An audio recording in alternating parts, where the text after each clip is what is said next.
સરકાર રાંધણ ગેસનો જથ્થો પૂરતો છે તેવી ખાતરી આપી રહી છે, જ્યારે રાજ્યમાં અનેક જગ્યાએ ગેસ સિલિન્ડર માટે લોકો પડાપડી કરી રહ્યા છે। જામખંભાળિયાથી દ્રશ્યો સામે આવ્યા છે કે જેમાં ગેસ એજન્સીની બહાર ગ્રાહકોની લાંબી લાઈનો લાગી છે। ગ્રાહકોનું કહેવું છે કે સમયસર બુકિંગ ન થતા ગેસ સિલિન્ડર મળતા નથી, જેના કારણે ભારે હાલાકી થઈ રહી છે।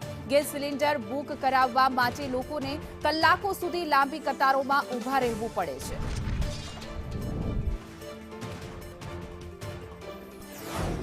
બાટલો લખાવા આવ્યો છું, મોબાઈલમાં લખું છું પણ એમાં મેસેજ કંઈ આવતા નથી। અત્યારે હું લાઈનમાં ઊભો છું, અંદર એમ કીધું કે તમે અંદર લાઈનમાં ઊભીને પૂછપરછ કરી લો। હવે પૂછપરછ કરવા વારો આવે તો અંદર જાઓ, હવે શું કે એ જોવાનું મારે।